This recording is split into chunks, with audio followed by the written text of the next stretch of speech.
Okay, I think we're live. Okay, I had to leave my studio. Okay, let's.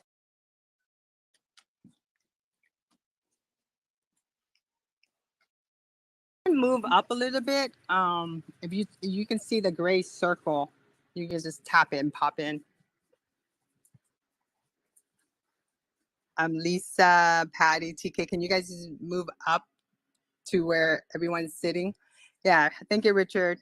And then Melissa, and that's me over there because I'm live streaming right now.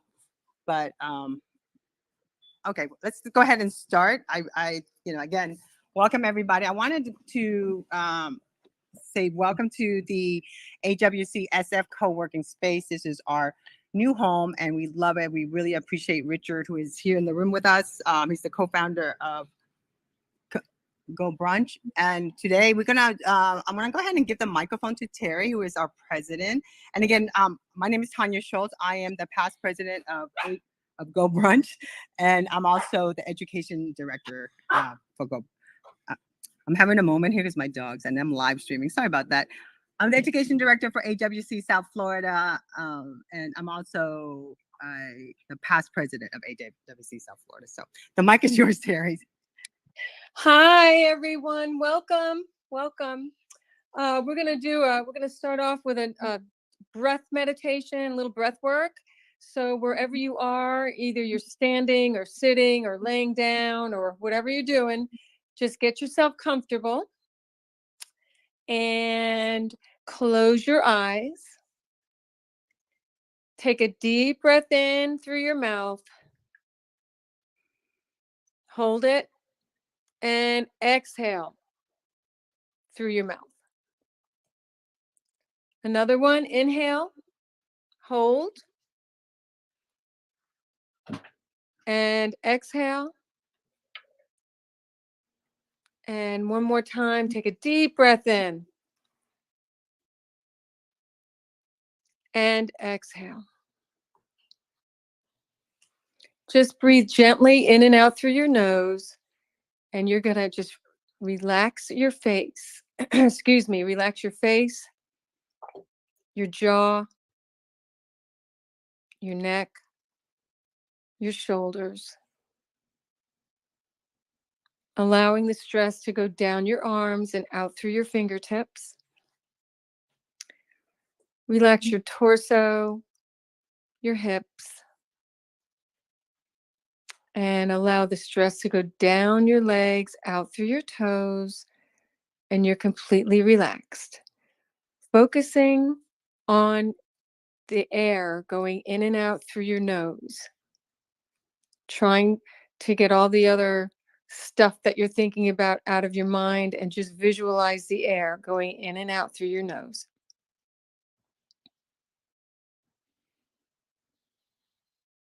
All your muscles are relaxed.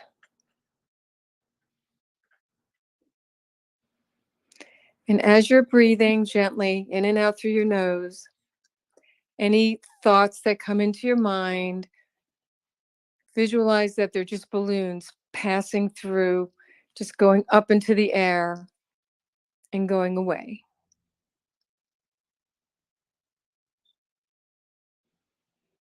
Gently breathing in and out through your nose. Eyes are closed, completely relaxed.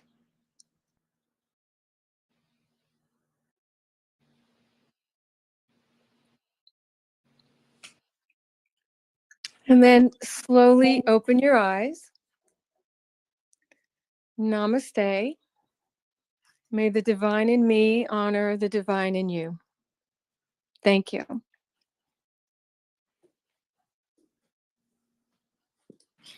I don't know about you guys. Did everybody take a breath? I did for a second. Thank you. It was really relaxing. Yeah, thank you. So Definitely. yes, let's don't forget to use our gift.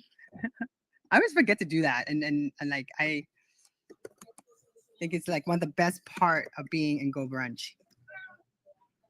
Oh, There we go.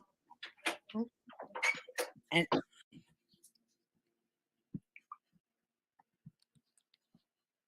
thanks, Brent. So quick housekeeping. Again, this space is being recorded, this room, and we're here last Wednesday of every month at 2 p.m. Eastern Standard Time. If you're interested in being a guest blogger or even to present a book or be a speaker of any upcoming events, we have in the next room over, we have to go ahead and book an appointment, or you can just to the left hand side, there's a chat bot that's asking you questions about how you heard about us. If you fill that out, we will reach out to you. So I want to appreciate everyone for being here. This is 115 years for women in communication, women empowerment. So I am so thrilled to be part of this organization. I don't even know how to tell you how thrilled I am. My first initial luncheon that I went, and then I said, I have to join this group, was in 2007. And I was invited. My company wasn't even a year old. And they were talking about this thing called Twitter, this thing that people were just tweeting out stuff. So to make a long story short, I went ahead and joined Women in Communication, and then studied the history. It's been around since 1909. April 8th, 1909 was founded in University of Washington. The women, the 7 ladies who got together, they founded the first women journalist newspaper. And so they got together, and through that moment in time, during that time, you have to realize women in communication was an idea. It started out as sorority sisters and as a sisterhood. So it wasn't the thought of women driving, owning a car, or even to vote was unheard of. And now imagine even get together, have a glass of wine with each other. You know, that's like a big no-no back then. And there's a lot of things that women did back then that were like, you know, if we think about it, we would never believe that actually happened. But today, here we are in 2024. The Association for Women Communication South Florida has been around for 115 years. And I want to let everyone know our national chapter, it's still there to scholarship and all that stuff. They have it. So if as part of a member, you can enter. There's always tons of contests to win scholarships. They're giving away a lot of scholarship right now, actually. Oh, Rachel's here. So once you join the Women Communication, they'll send you all the information. But our national chapter, the board itself is no longer. So we're in the process of creating ours to be the state of Florida, and more focused in the southeastern United States, because all the other chapter has their own stuff. So we're going to try to bring them all together. But I wanted to let everyone know that, you know, we are going to go on our own. That's our ultimate goal. And right now we're not charging for membership of any kind. We're just kind of like reconnecting and providing education and empowerment and really inspiration. And if you have something really cool and share, and you have a community that you want to use. And again, this is Go Brunch, and this is our co-working space.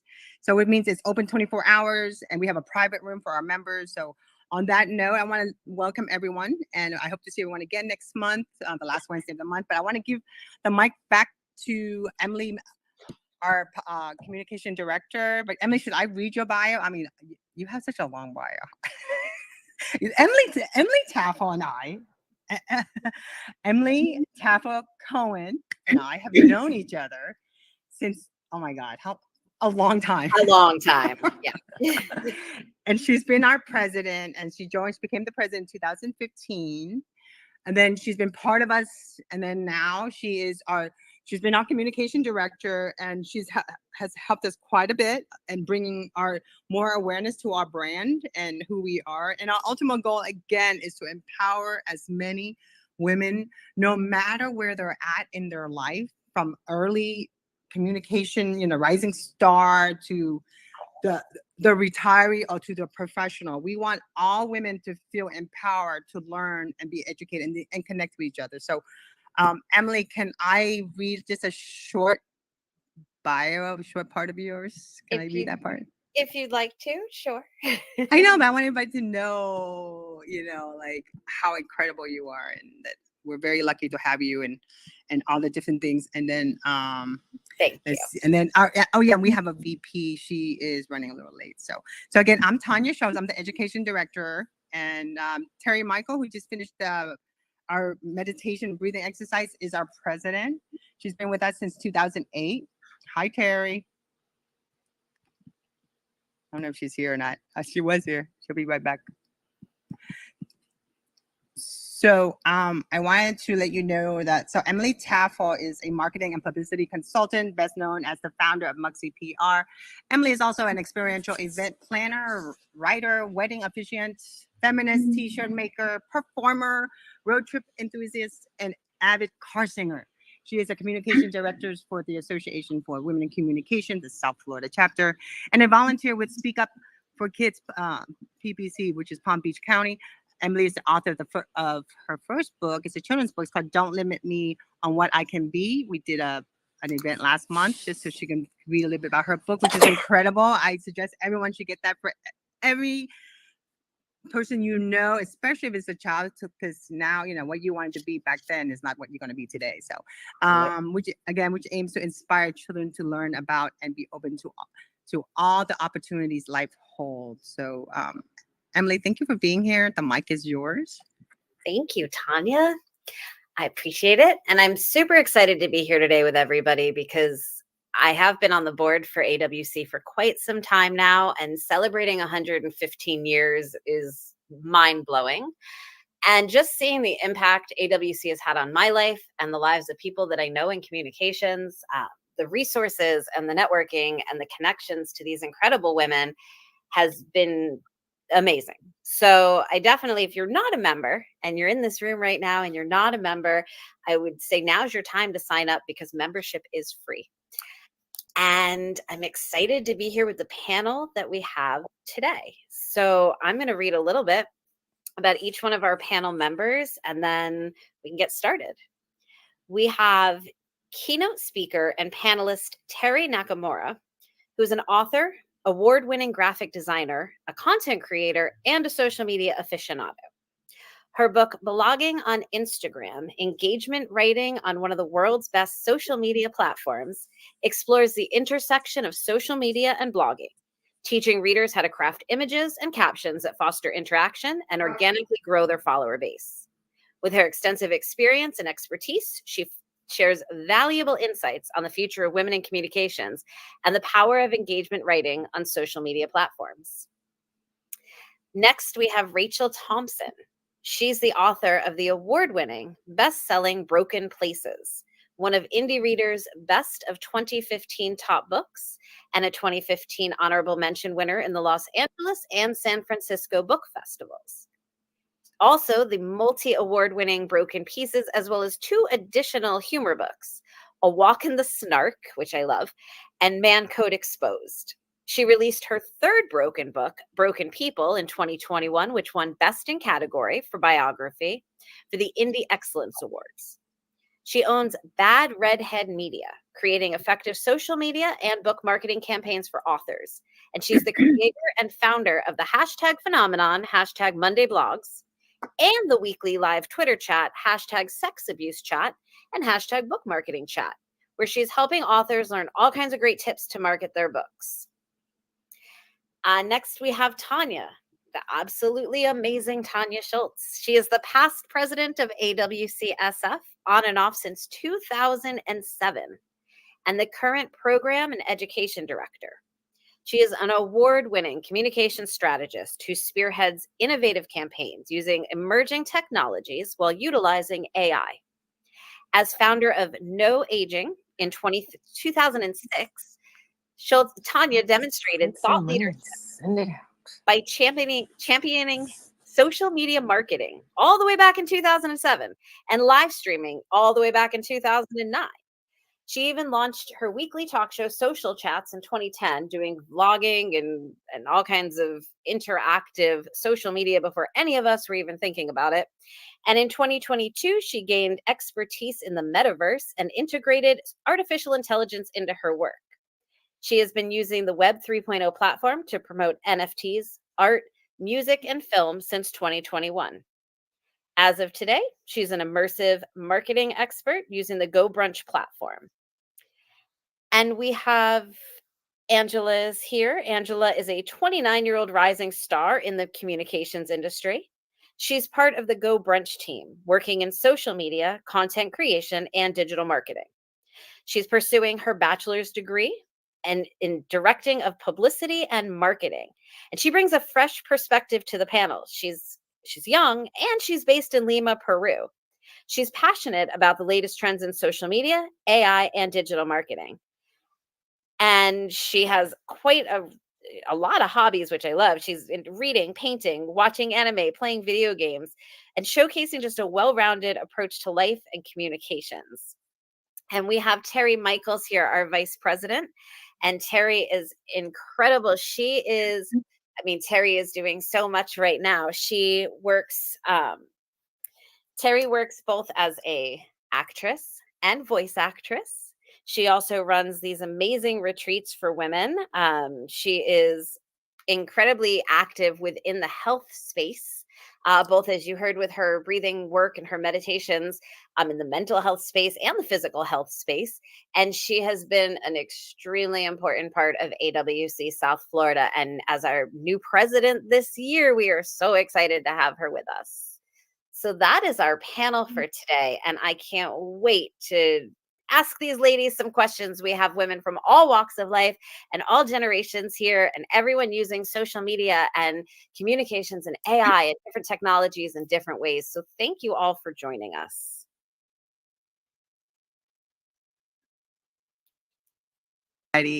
Yeah.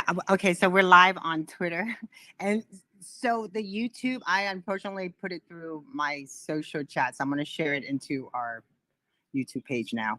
But I want to welcome everyone. And Emily, go ahead.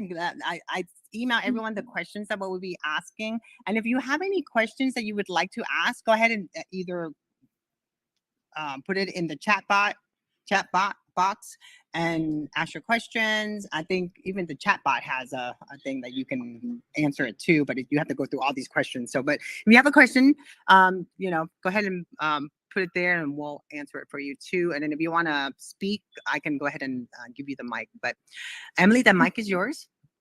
All right. Well, thank you.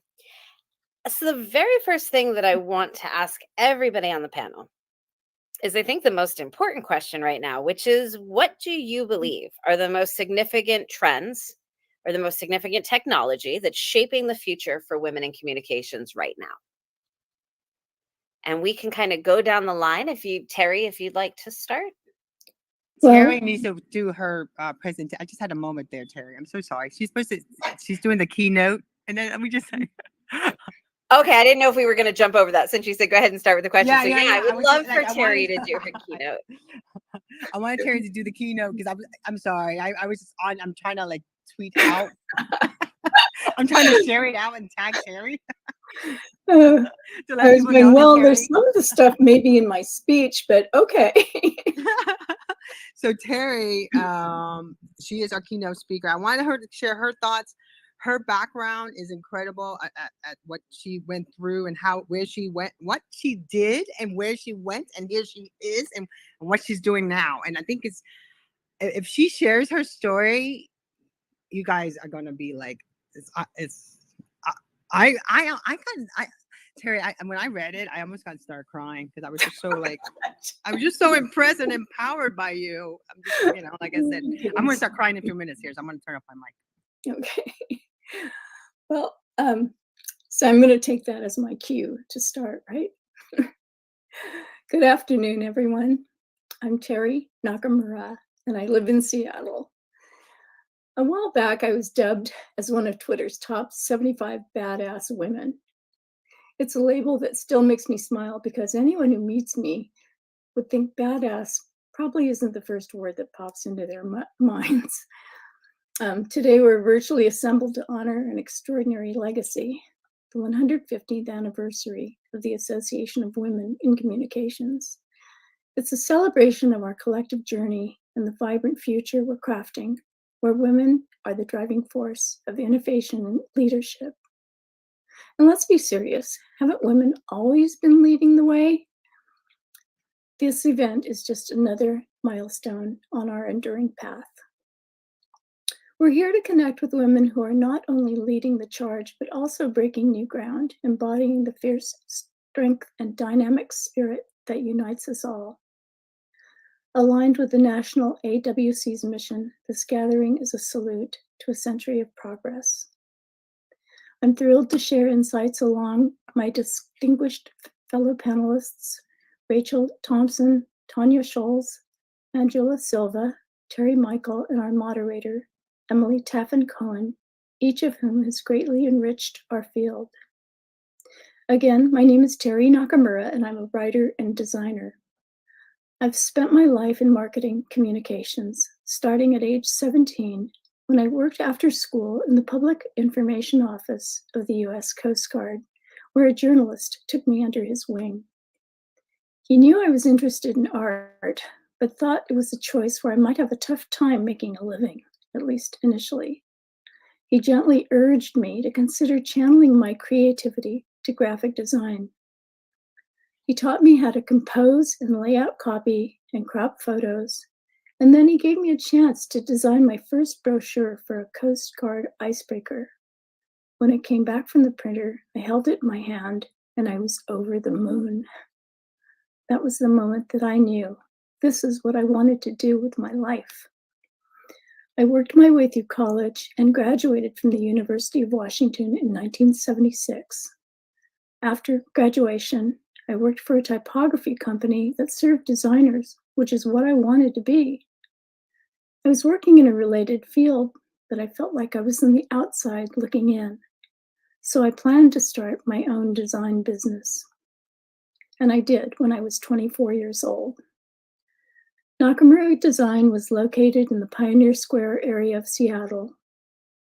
At the time, it was the epicenter of creativity, filled with yuppies working in advertising, photography, writing, and design. The Mad Men era had ended a few years earlier, and there were still vestiges of that culture, but it was shifting to include more women in more important roles. Actually, at that time, most of the businesses in my office building were dominated by women in communications. My story began in an era of linotype, and when the tools of the trade were as tangible as the paper we printed on.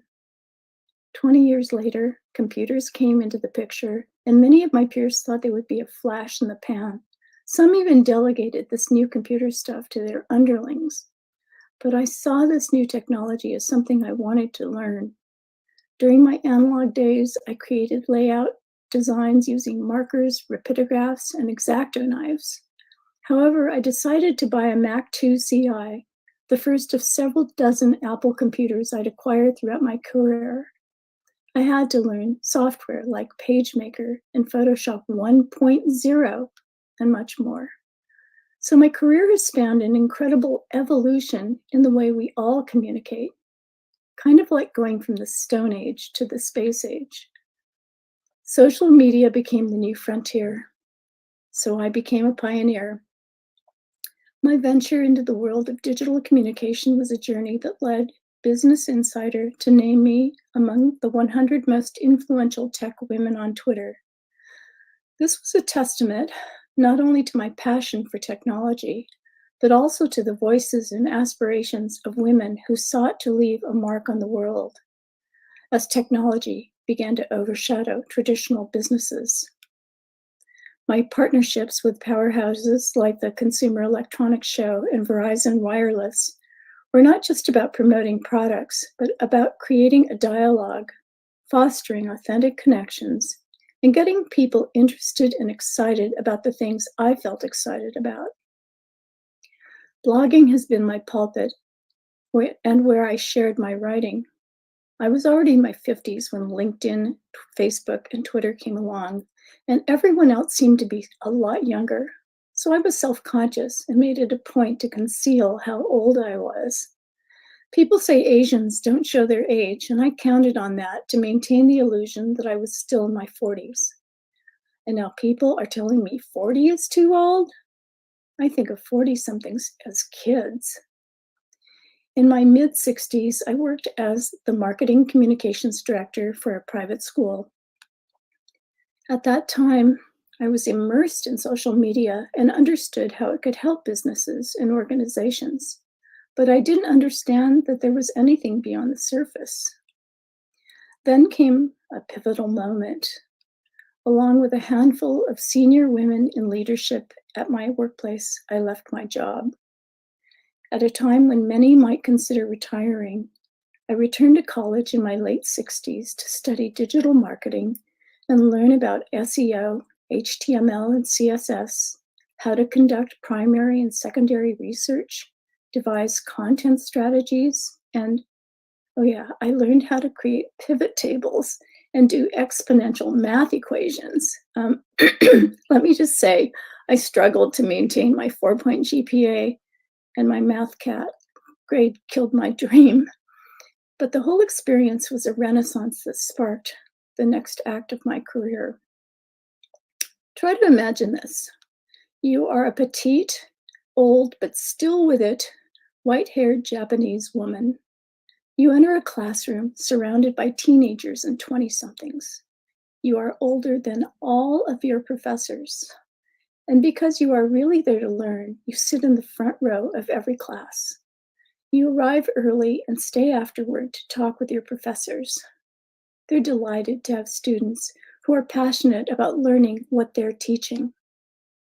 I returned to school to decode digital marketing and to stay relevant, but also to reinvent and rediscover. It was daunting, but I believe any of us here could conquer a challenge like this. As if there wasn't enough to do, having tons of homework, group projects, and freelance work, I was approached on LinkedIn by a Georgetown University professor organizing a cohort of writers for a book writing class. The timing was terrific because in 2018, while my workplace was changing, I began to craft longer captions on Instagram, and I was surprised to see growing numbers of reactions and interactions. It was extraordinary to discover we could use a visual platform this way. My journey into the heart of Instagram revealed a simple truth. Our stories are the threads that weave together the fabric of our communities. I realized this powerful secret could shape businesses. Increased comments and interaction from longer Instagram posts were signals and much more than a pattern. They were beacons for creators to build more meaningful, engaged communities. The discovery beckoned me to a new mission, to unveil this secret to the world. But I didn't know the first thing about writing a book. So I registered for the book authoring class and again found myself with fellow writers, editors, and production people younger than my kids. The publisher led us through the process of writing a book, working with designers and marketing experts who helped us position our books in the most advantageous ways. And for those like me who didn't have thousands of dollars to drop on this pipe dream, they had everything in place to run a successful Indiegogo campaign to fund the costs associated with publishing a book and all of the tools we needed to promote it. In my case, I produced an ebook, paperback, and hardcover versions. So my book taught me the power of community and how the lines between readers, friends, and supporters are beautifully blurred in the realm of social media. My book, blogging on Instagram, engagement writing on one of the world's best social media platforms, debuted at #1 across 10 categories on Amazon. It's an invitation to content creators to delve into the art of engagement, elevate their storytelling, and weave a community of followers who aren't just an audience, but become allies and friends. This book isn't just my triumph. It's a chance for all who have something to say. It's a testament to the power of engaging content and the warmth of the community it builds. It proves that sometimes fear will stop us when we find ourselves at a crossroads. Choosing the unknown path can mean we lose our ways, but more likely it can reveal a destination that gives us a more profound sense of purpose. My journey through the digital realm has not been without pitfalls. For example, my 15-year-old @TerryNakamura account on X has been hacked and stolen. The feeling of invasion and loss haunts me daily, and it's a reminder that as we embrace these incredible tools and platforms, we also face new risks and need to be vigilant. The support I'm receiving from social media friends and the lessons I'm learning have only fueled my resolve to continue exploring and mastering the digital landscape, including the exciting world of artificial intelligence. I'm now 71 and my close friends have retired, but I feel so inspired, so fortunate to live at this moment in time when AI is changing everything in the way we communicate. The trend is clear. Digital transformation is upon us. AI-driven strategies and the rise of social media have changed the game and redefined the playing field itself.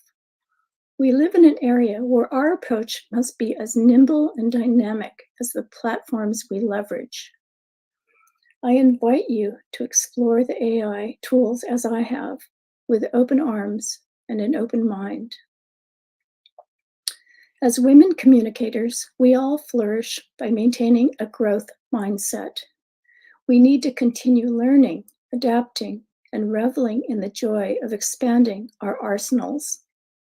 If you haven't dipped your toe into the waters of AI writing, editing, imaging, video, and music creation, please start. Our own Tanya Scholes hasn't just dipped her toe, she dived in head first. Watching how she interweaves AI music creation into her strategic messaging has been mind-boggling. She inspired me to try it too. I'm far from her level, but I recognize it's a powerful method of communication. Today, as we stand at the nexus of history and opportunity and celebrate this remarkable 115th anniversary, remember that communication is not just about words. It's about having the courage to express, to listen, and to evolve. As your keynote speaker, I hope to do more than simply share my story.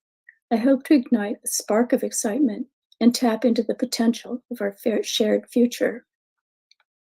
And as we marvel at the technological leaps and strides we've made, let's also remember that it's the human touch that transforms data into narrative, analytics into empathy, and connections into communities.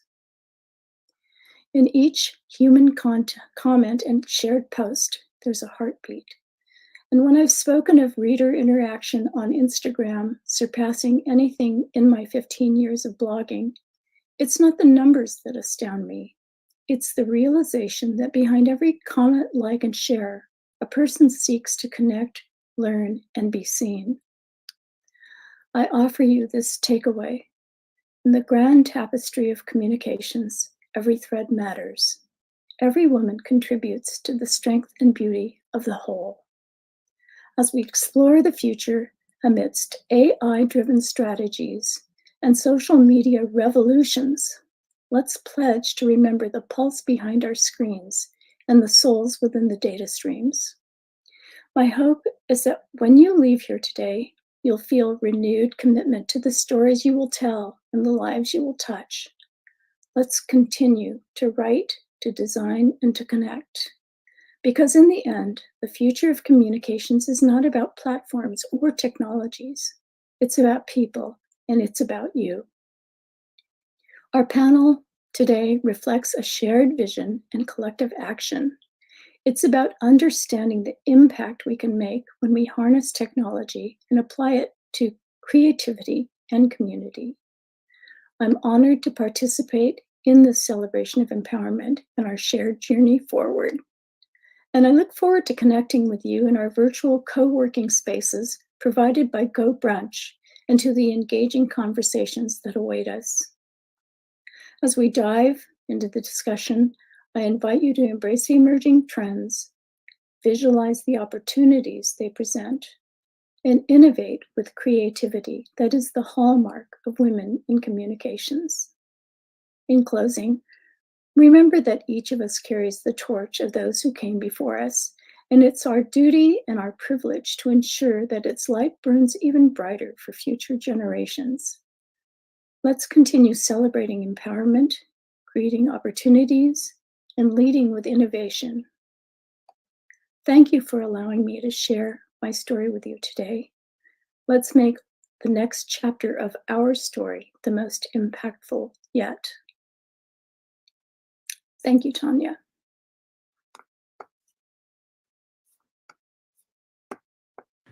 I'm sorry. You are so inspiring, Terry. Like when I read first time I read what you wrote, I was just like, oh my gosh. And now hearing you say it and how authentic you are and how real you are and being so empowered, because that's what it is. It's not about what kind of car you drive, what you wear, but it's the longevity of how long you are around, right? You're the one that's there, but you're the one that's able to share the good, the bad, and the ugly and put it in such an adequate, I mean, like, it's so incredible. I freaking love you, Terry. Thank you. I'm in tears. Well, right I now. love you too, and I'm like your biggest fan ever. Thank you again for this chance.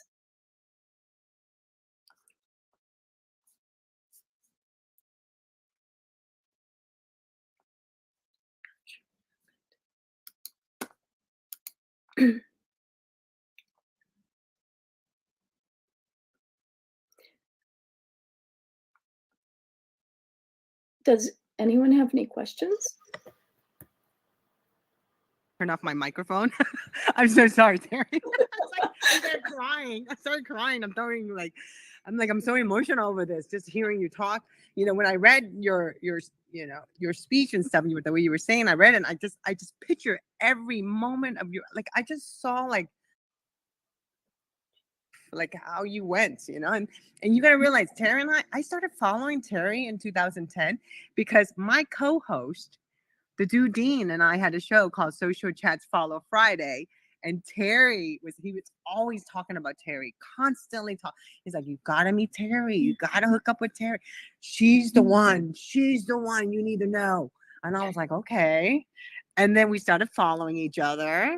And that's how the whole story started. I can't believe how long we've been acquainted. I mean, it's kind of mind-boggling if you think about it.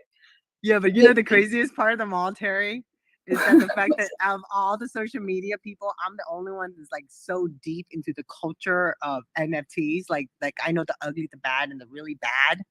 Oh, And wow. to see you tweet about Trippy Labs, and I'm like going, who the heck is that? I know every big project there is. And I had to look, and then I was like, why is this person? What? And I've screen recorded just because I didn't know. And then Dean calls me while I'm doing this without him even knowing that I know. And it's just weird. You know how they say that when people are so it's synchronicity, and I am like so grateful that you know Dean, and that we're all mutually connected, and the fact that you have jumped in and thrown me a major life ring throughout this, as I go down for the 15th time, trying to get some help with my account. And Terry, I'm going to tell you something. I have identity theft from hell happening to me every day since I've been online. And you have to realize I've been online since 2006. And the amount of crazy stuff has happened. So I have so much empathy, and so I feel your pain, because, when you share your content and you, oh my God, you got, Terry, how many times did you tweet on Twitter? Oh, 350,000 times. Yeah. I was impressed at 66,000 here at 2008 account myself over here. I'm like, oh, I got 66,000. I'm pretty good. When I read hers, I was like, oh my gosh. So I just totally understand. I understand where you're going.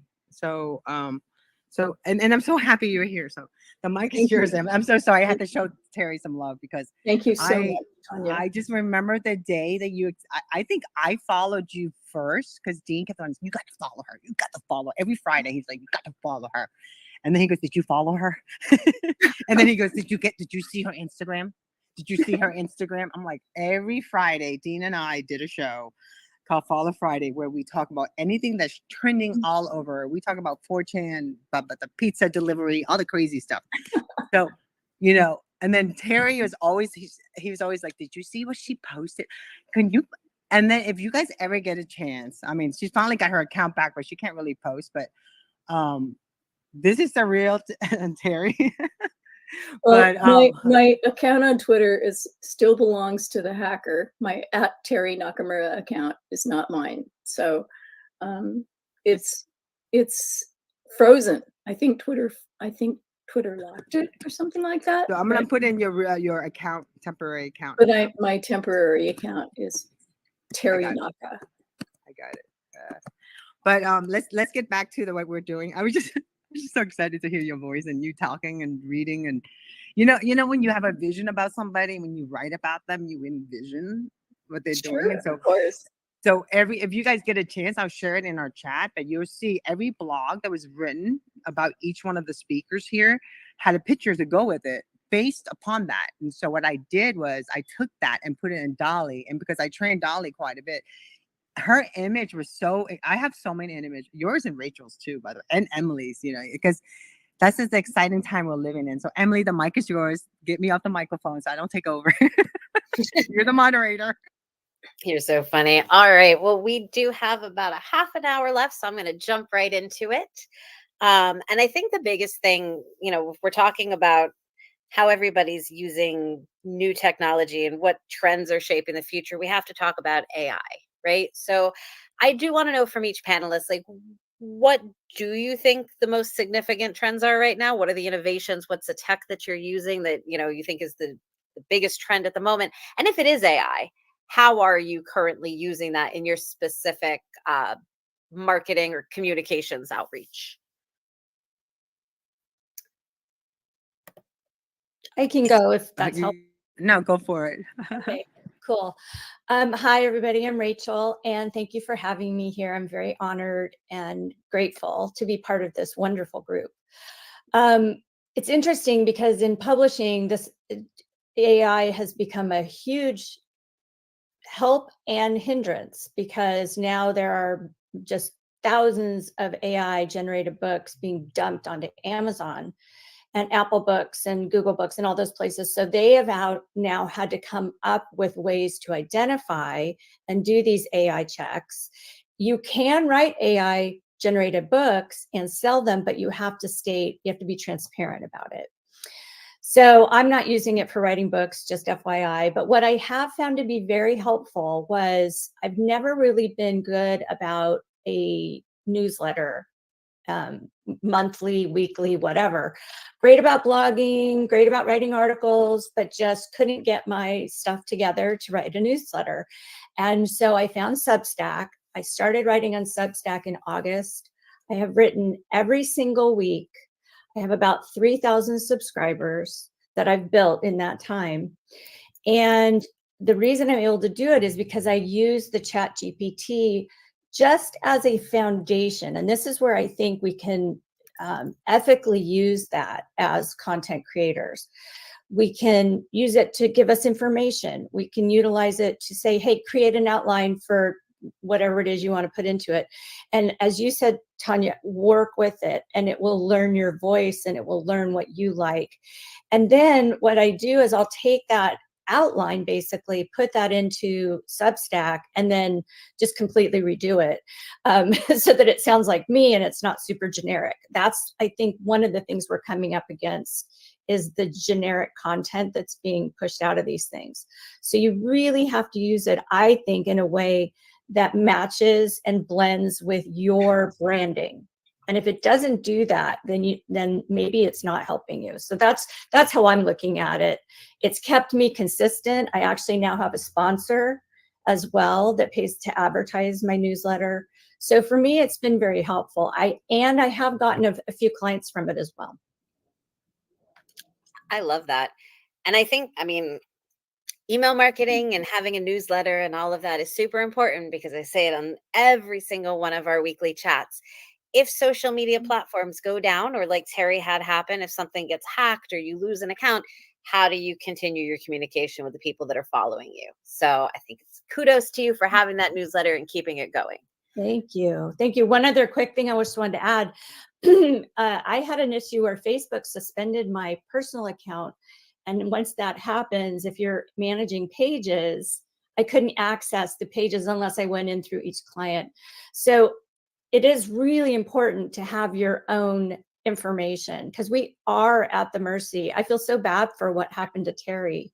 I hope it gets resolved. I just don't know that there's anyone at X that even a live person that even reads anything, which is a bummer. Yeah, Rachel, I actually think that the entire customer service team is chatbots, and Yeah.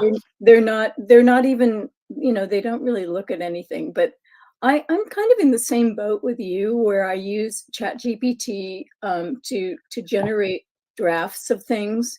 I'll put in all of the information about it, and have it come back, but it doesn't sound like me. So I have to actually go in and rewrite everything and dump a bunch of it. But it will come up with a few things that are really useful, and it does save time when you do that.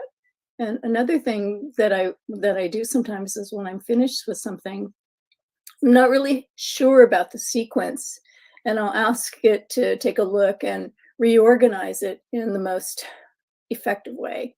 And then it inevitably ends up rewriting everything, which I hate. but it does kind of at least let me see how the sequence unfolds, and that's really useful. But I don't think, I would hate to have to go back to life before artificial intelligence, because it has really been life-changing for me. And I feel like there is no going back at this point. It's something that we're going to have to accept and utilize to the most advantage.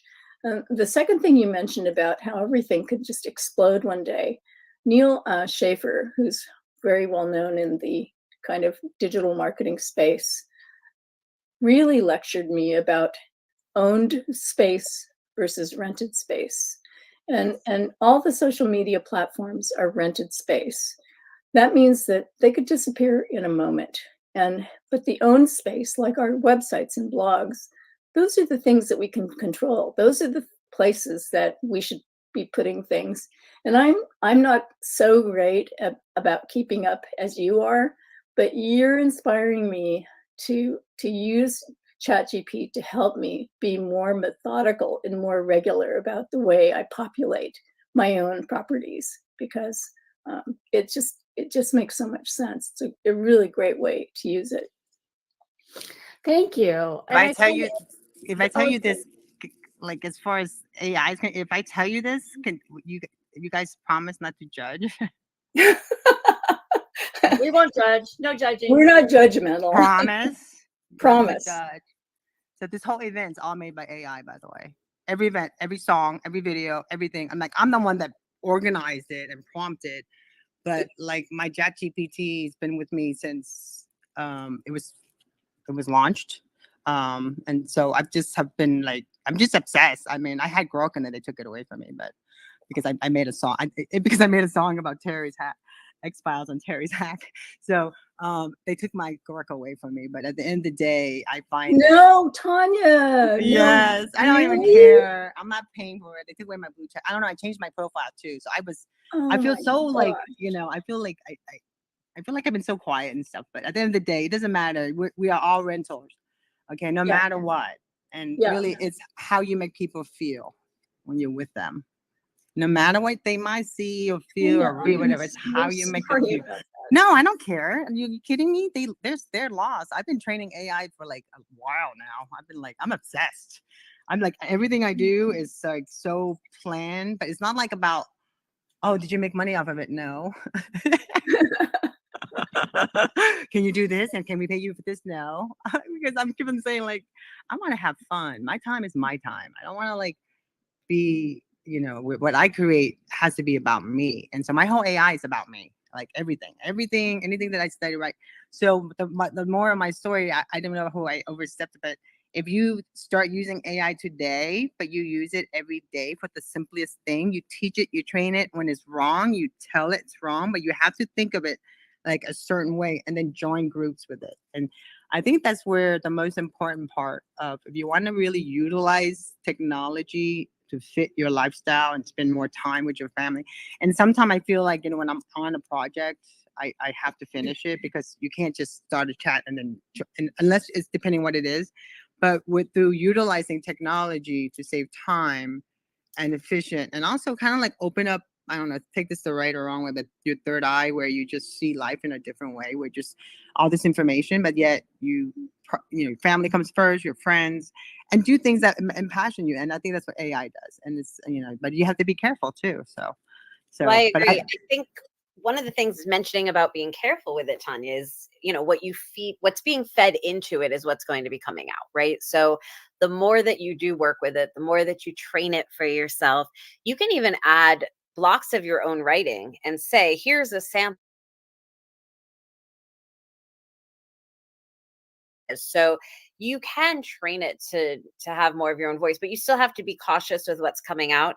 Um, you know, we've done a lot where we'll ask it to help write something and to put in statistics, and when we look up the statistics, they're not correct. So you do, you know, you definitely have to look at what's coming out of their research, do your own research. But I think it's amazing, as you say, how much time you can save overall, both in your personal life and in work life, by utilizing it. I don't think there's necessarily a way to go back from it at this point. I'd love to hear from Terry. Michael, are you using AI or any kind of like new trending things that you're seeing in technology and what you're doing? I use ChatGPT infrequently. I don't blog. I don't, do probably most of the things that y'all do, but I do utilize ChatGPT just to kind of spark my mind when I have something on my mind about, should I do it this way? Should I do it that way? But I'm not remotely as involved as all of you are. So Tanya and I need to get together on that. But that's really about it. I use it very lightly. And Angela, how about you? Are you using, I mean, here in Go Brunch, I'm sure it's something that you're utilizing quite often. Oh yeah, here in governance, I think we use AI for everything. Yeah, ChatGPT is really a grateful tool that help us every day. I think it's amazing how this race of AI is growing so fast. Because like 2 years, 1 year ago, we we're even thinking about this. You know, the AI can help us with all the stuff, the blogs, the videos, everything. It's like having this personalized tool that help you every day, and we use it for everything. And like I say, it's incredible how is this growing so fast, because now a lot of people using AI is helping them in a lot of fields that they work. And some people don't want to use it because some people are afraid of the change too. It's curious to see this, because I know some people that they say they don't want to use AI because it's going to end with humanity and stuff like that, with jobs and things like that. But I think this is going to help us more to communications, to have better communications, have better connections, help us to improve, to be leaders on something that we would like to do. And the AI is going to be next to us always. And we are teaching the AI. So it's not like AI is going to take the jobs that we do, because without us, AI can exist. So I'm really passionate about everything about AI. Really, it's like I'm fascinated about this, and I want to see how this is going to keep growing with the years, because it's amazing. I think it's incredible. Yeah. I agree with you on that. And that's another question that I wanted to ask everybody, because people do talk quite a bit about AI taking over people's jobs, right? And I'm of the opinion that if you learn how to be the one to prompt the AI and you learn how to work with the AI, you're now creating jobs. So I think we need to shift how we're doing our own work and how we're, focusing on these things. But I think there's a lot of opportunity to create jobs and use AI in different ways. I don't think it's going to necessarily be taking over jobs, just changing what those jobs will be. What does everybody on the panel feel about that? Terry Nakamura, what do you feel about that? I think that people who may not be skilled at enough, like engineering jobs or code writing jobs, could become really good at using artificial intelligence through the development of their skills as a prompt engineer. And so some of the jobs that may seem like they're disappearing, other jobs I believe are being created because of artificial intelligence. And and who knows where that will lead, because if you become really good at that, it may launch something else for you. So I don't know that it's really the destruction of jobs so much as also creating jobs. I agree. Rachel, how do you feel about that? Are you kind of that same camp? Well, it's interesting. So I'm not a graphic designer, I'm a writer. So I hire out somebody to create this stuff for me. And they use, various tools, Canva and things like that. But I also gave them access to my chat GPT. I pay for the $20 a month for Dolly. But I wanted to play with it myself. So I took one of my poems, just one of the verses, and put it in there. And it was beautiful. So I played with it. I created something really cool. I shared it with that verse on my, I think it was on Twitter or Facebook. I can't remember. And oh my gosh, the hate that I got from people. You're taking away somebody else's job. And I'm like, no, I'm not. I have an assistant that helps me. The AI isn't where it needs to be to completely replace a graphic designer or a writer. It still needs that training and information. But I think if we look at it from an ethical perspective, it was interesting though that somebody got so mad at me over that. So I think there's such a, let me say this right, there's such a learning curve with tech, and so many people are just so terrified of it that they just want to put their head in the sand, and that's not going to help us moving forward. So I think it's helpful to embrace it, learn about it, and then decide how it works best for you, if at all. Rachel, may I interrupt you for a second to say that as a graphic designer, I have also fiddled around with Canva, and I think it's really terrific for people, like for small businesses that don't have the resources to hire a graphic designer, because it's expensive to hire somebody to do stuff for you. So I think it's fantastic that it exists, and probably years ago, if it had existed, my business wouldn't have evolved the way it did. But I think that all of these things are really useful tools, and it is taking away from my business, but probably not the level of clients that I would really be looking for in real life. Yeah. So I think it's working out for everybody right now. Good point. That is a great point. And I think for a lot of us in communications too, where our skills lie isn't always in things like, let's say, in math or in organization of analytics and things like that. And I think one of the ways, in our PR firm and when we're looking at social media marketing and all of that, we're able to use AI to create Excel spreadsheets, to create analytic reports, to look at numbers and stats and a lot of very in-depth information that we're pulling from where we're posting on social and all of that, and really use AI to deep dive into that more than we have in the past, because that wouldn't necessarily have been where our skill set would lie here at my firm. So I think, for us, we've used it quite a bit to help code things, to add things to website through code, to again, create those spreadsheets that help us organize and analyze. Is anybody else using it in those types of functions? I use it for everything in a sense.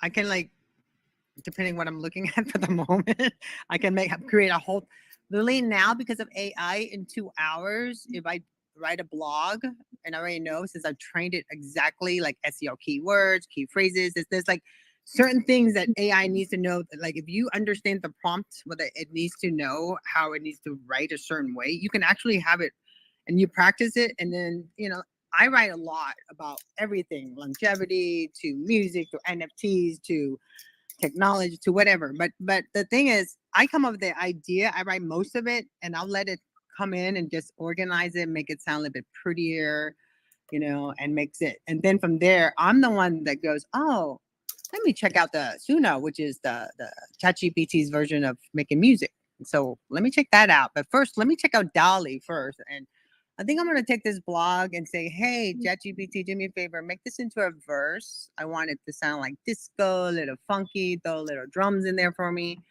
And he's like, oh, okay. And then it will write it all out, the verses, and it will tell it. And you got to make sure you got to double and triple check. And like, like I used to take music, as a course. So what I did from there, I would take it and look from now that's my blog now. That's how I did it for this event.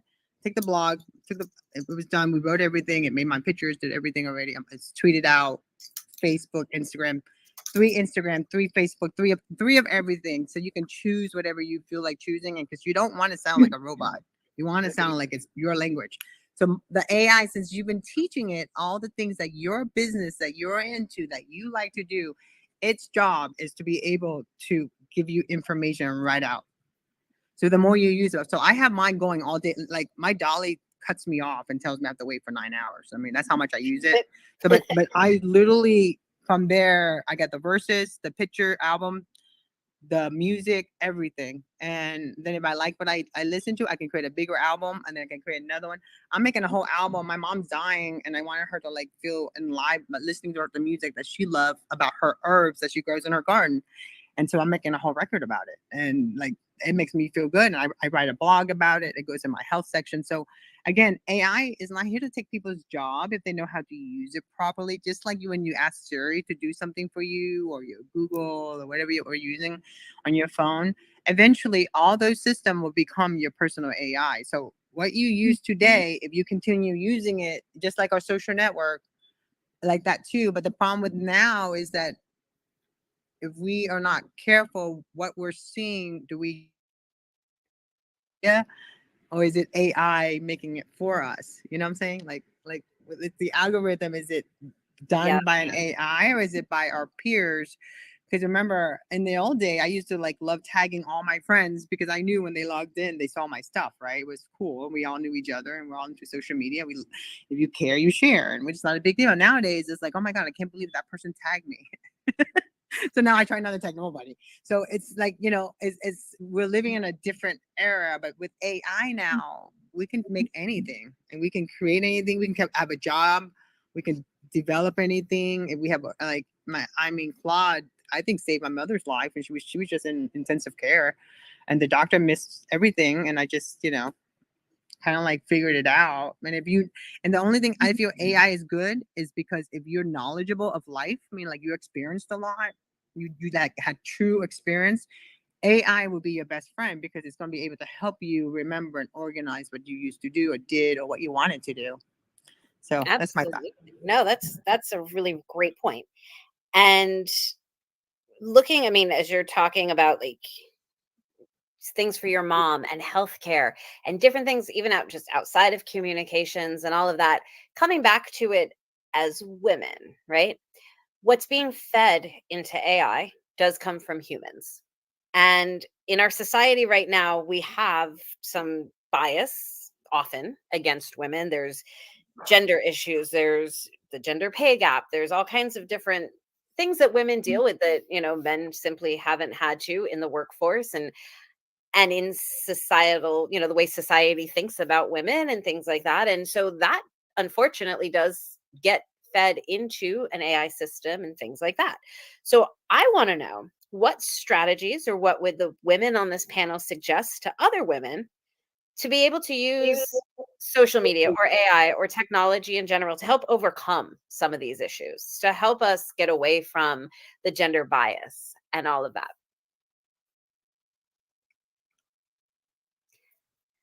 Anybody who I wants? apologize, Emily. I had to step away for a moment, so I only got the last part of your question. Could you just quickly recap that?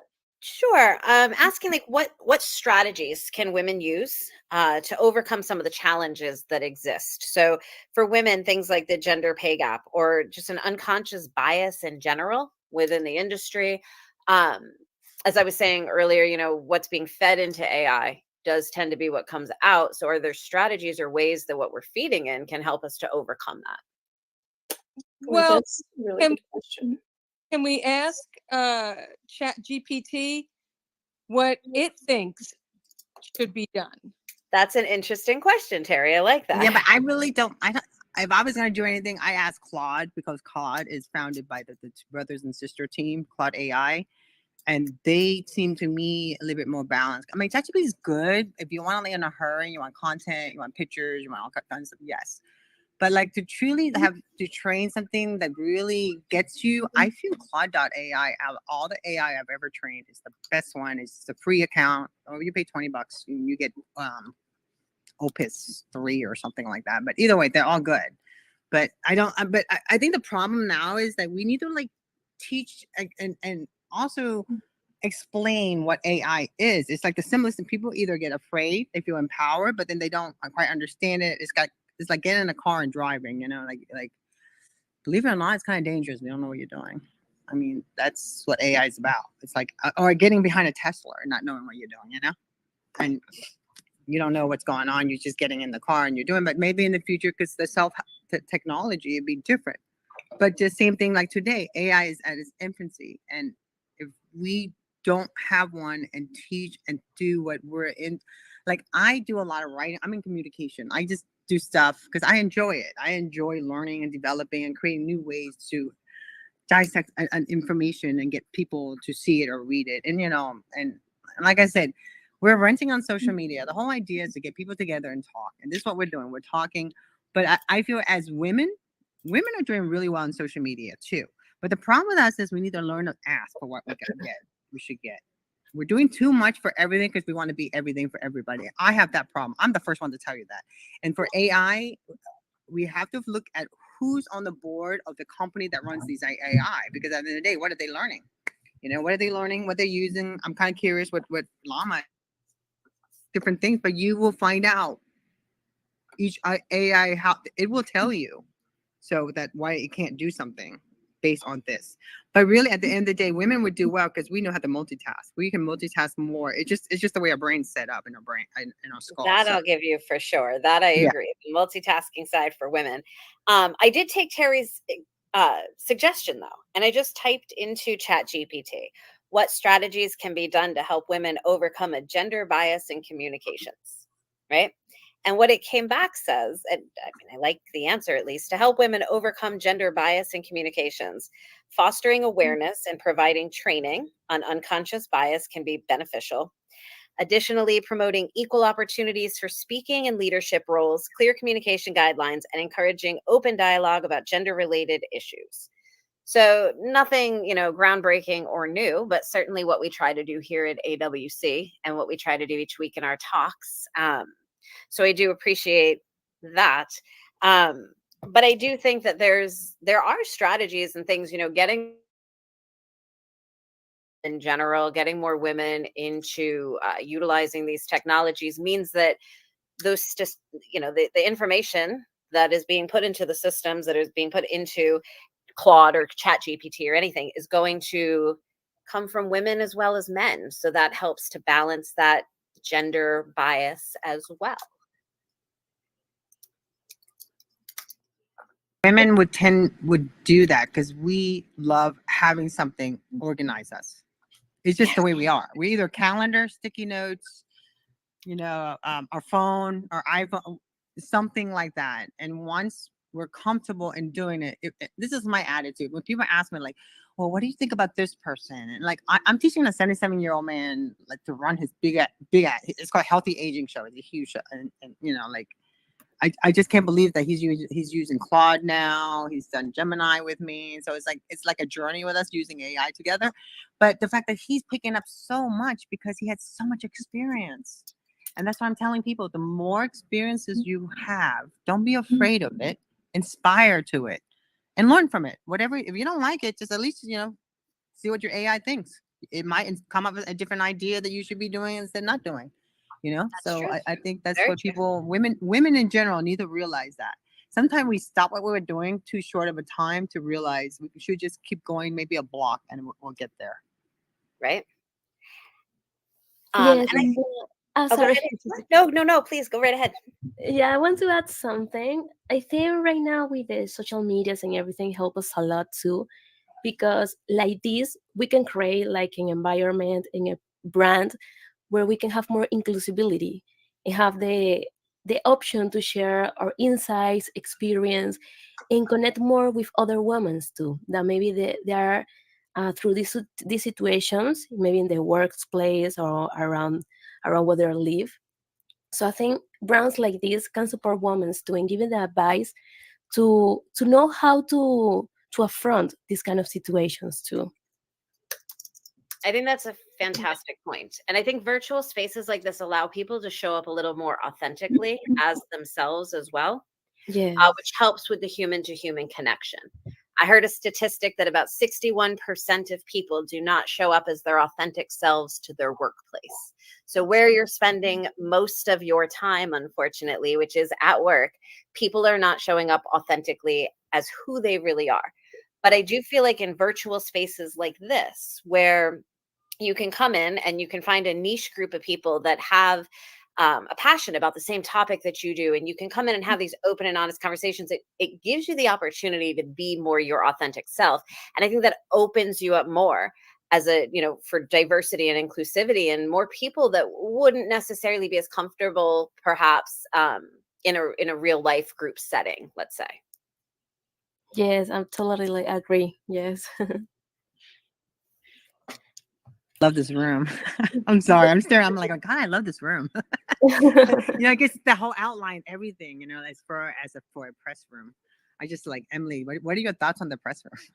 I love the press room. The very first day I saw this room that you had created, I popped in here and I was like, I want to have some crisis happen so I can call a press conference and have everybody come into this space.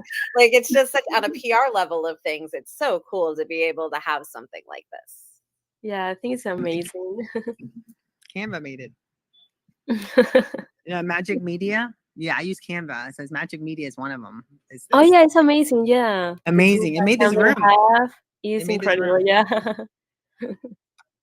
When I love that Canva and Photoshop and all of these other apps and stuff are starting to integrate AI technology into what they already have in the app. So it's becoming relatively seamless to keep using it. Yes. If I could add also, I think a lot of people don't realize we've had Siri for how long? We've had Alexa, we've had Grammarly. Right. All of these are AIs. It's just, it wasn't as obvious to people because it wasn't open source. So the fact that it's open source.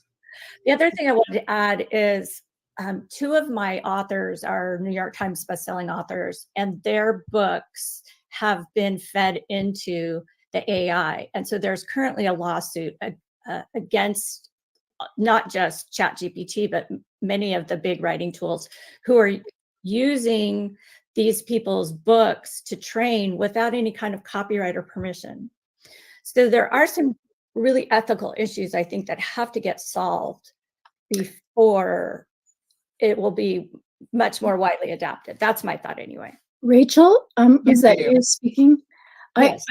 I just wonder how it is that anybody is able to discern whether or not material that they create is integrated into the database of the language model of whatever engine is being used. How can you tell that your intellectual property has been tapped and integrated into that? That's a great question. I follow Jane Friedman, Friedman, and she does this publishing insider thing called the Hot Sheet. And so she had a link to, and I'll see if I can find it, that showed all of the authors that have been used to train ChatGPT, and not one of them was approached or asked if it was okay to use mostly it was books, of course.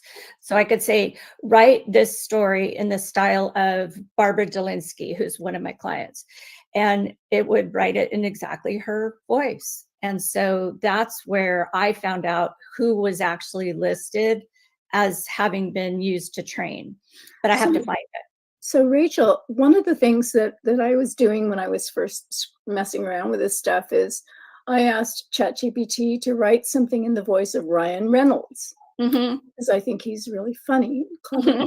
And it came back with some really hilarious stuff. Yeah.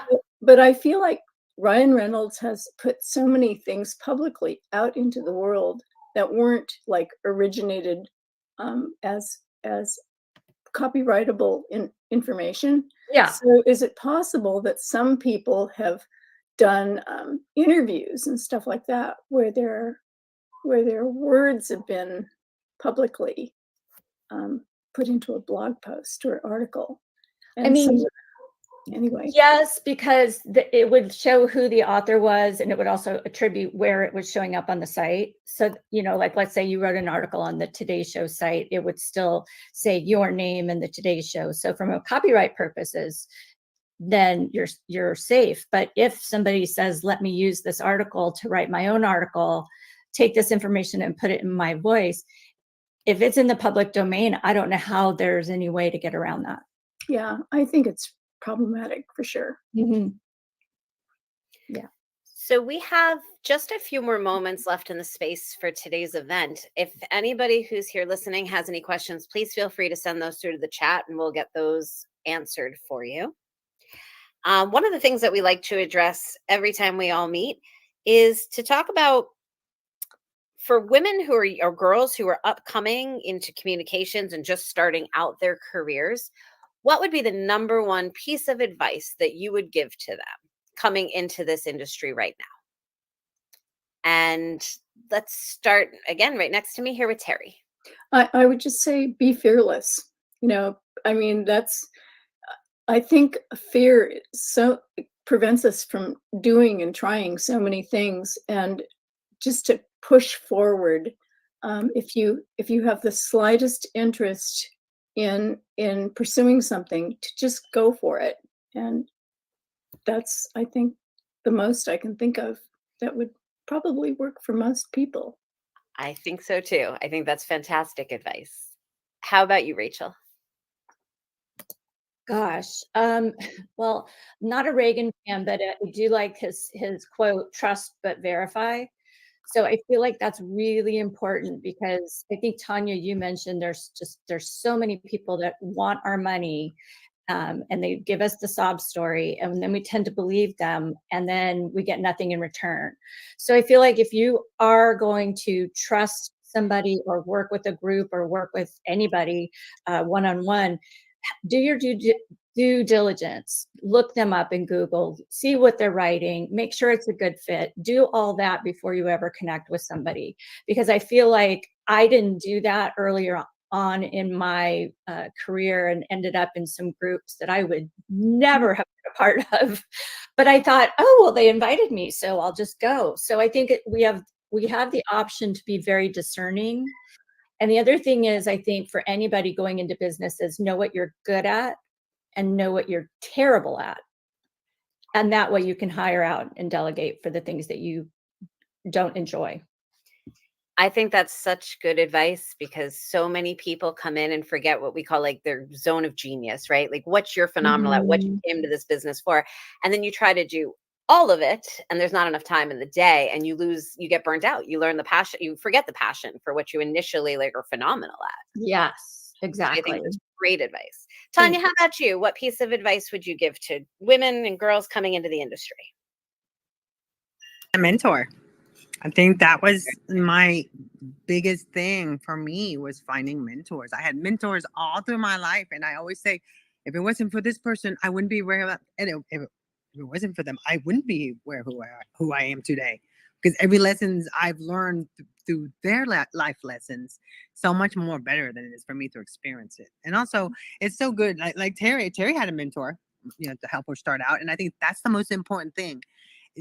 It's not that no matter how old you are, it's not too late to get a mentor. And we don't know everything. You might think you do. And I've had that blinders on myself. And, as you get older, for some reason, you just see it like, I want to learn more, because now it's so important for me to absorb all this information, because I want to relive, or I want to learn more. So I suggest, if you're starting out, don't listen to the naysay. If you wake up and you think of it and you want to do this, you go to sleep, and you're not doing this because you think you're going to get a whole bunch of followers, or that's all you care about. You're doing this because you feel good about what you're doing.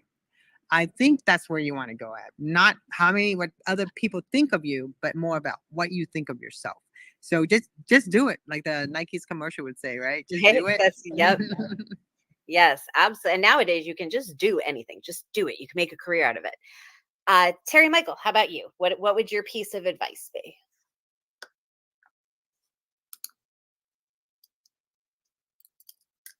Do we have Terry here with us?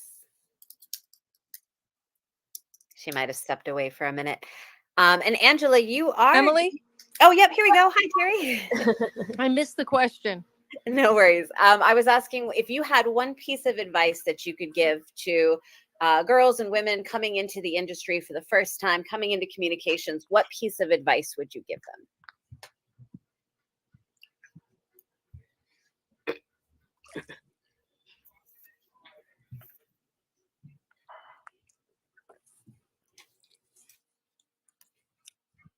And then, Terry, I don't know if you're speaking and we can't hear you or if it's.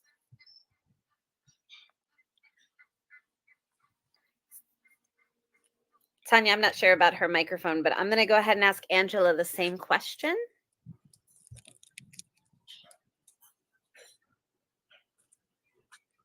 Oh, Terry's not here, right? I don't think so. I can't seem to hear her. So if she jumps back in, I'll certainly go back to her. But I Okay. wanted to ask you, as the youngest member of our panel, what advice have you heard or what advice would you give for women who are coming into the industry? Well, I think first of all, do what you like. Be passionate about what you are doing. If you didn't find that yet, I think you will find it in the journey, in the road. Because sometimes people say in this age you need to have clear everything and set up all your goals and be like perfect, something like that. And with the experience that I have in right now, I see that it's not like that.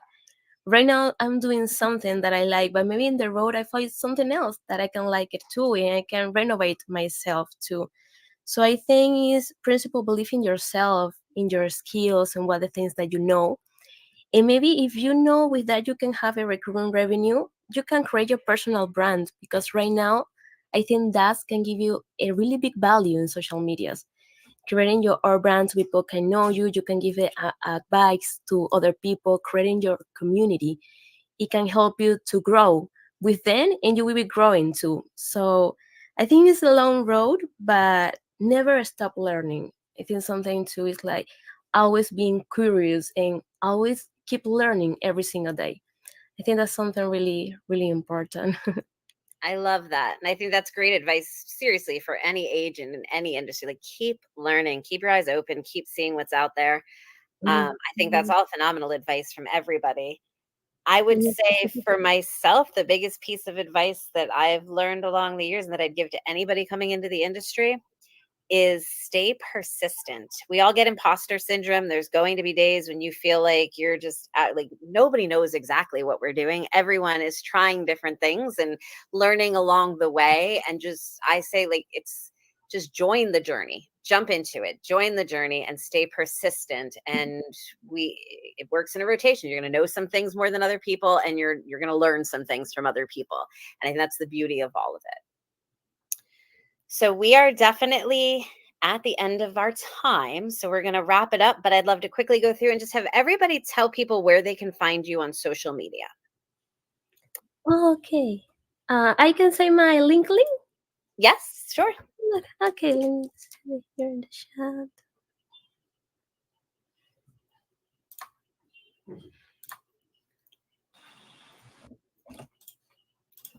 You said you're going to put that in the chat, Angela?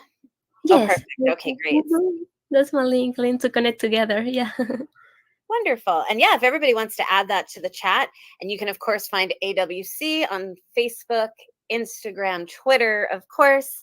Tanya, I don't know if you want to go ahead and do a closeout for everything and let people know. Yeah, let's just do it because we're going past our time. So this is the gobrunch.com/AWCSF co-working. And if you just pop in, it'll be available all the time. I'll be finished. So from there, I'll have bots everywhere. They'll ask you questions. I'll help you book an appointment, everything. And again, if you want to be a speaker, you want to be a blogger, or you just want to like sign up to do a class. Because, when I was a little girl, I just remember my adopted American grandparents, they would take me to, like, on Sundays or Saturdays, we go to this community center and we'd learn something, right? And I feel like that's what we would love this to be about, is for people to say, hey, I want to bring my group here. Or, Patty's here. I would love her to just utilize this. And because if I know you're using it, I can make you the admin. You can have it all to yourself. And we can even change the signage if you want to. So that's the ultimate goal of hosting it here, because we were one of the first organization for this incredible organization, Association for Women Communication. We were one of the first one to have Twitter and Facebook, like literally. Like I actually was in 2008. I was in Seattle, and I got in a little trouble because I was tweeting, and they didn't dawn on them. It was not heard of. So again, we're like so advanced in our time, and I appreciate everyone. And if you have a friend, please share. Please go on our website, awcsouthflorida.org, or just come here, fill out an information. You want to book an appointment, just let us know who you want to chat with. But our goal is just to raise more empowerment, and we also have an opportunity and a platform to use. And if you like it, join us, or you can start your own account. So that's the whole idea, is connection, right? But also use each other's opportunities as far as education, what they've learned. Like Terry, when I fully read your bio, I was just in shock. I was like, oh my God, I want to follow her around, because these are the things, that's the best way to learn. The best way, like my media buyer, Carolyn Fisher, she taught me how to buy media in 2006. Like, I didn't know anything. I didn't even know what a communication was. it just came to me, and I decided to go with it. And then, someone else came up with my company, my name. So at the end of the day, it's like, it was a community effort. But without her teaching me how to buy media, I was able to understand how media works and how to really. And Terry goes, "Did you do media?" I don't know what you asked me, and I was just like, "No, not really. I just do it because I feel like it, because I learned from it, and that's what I feel like. If you in your area find somebody you can be, and no matter, just find someone, have them tell you their stories, and then from there you take their stories and use AI to create those stories. You'll see what happens." Thank you, Tanya. Yeah, so Emily, everybody, thank you so Thank you much, so Emily. Thank you, everybody. Thank you so much to the entire panel for being here today. Thank Thank you. yeah, It and was then we're really gonna nice have Terry time. and Rachel's book reading too. So we're gonna set up some time for that. But again, this is AWC South Florida's co-working spaces. So we're gonna have more as far as we'll have it on our website, but I think we're gonna have more embedded information about it for being here, and like all the different events. So if you have upcoming events you wanted to share with us, let us know. You want to have an event here, let me know. You can have it. You can use it for free. So again, thank you, everybody. I appreciate you for being here. Emily had to go. She had a hard stop. So again, thank you so much. Terry, you want to add anything? No, Well, oh, go ahead, Terry. go Sorry. ahead, Terry. Sorry. No. I just wanted to say thank you all for coming, and we will see you the last Wednesday of May at 2:00. Sounds great. Thank you. All right, and then and if you have anything to say, Terry, I really don't. I just wanted to say thank you again. Great. And thank everybody. I thank everybody for coming in today. This was a real treat.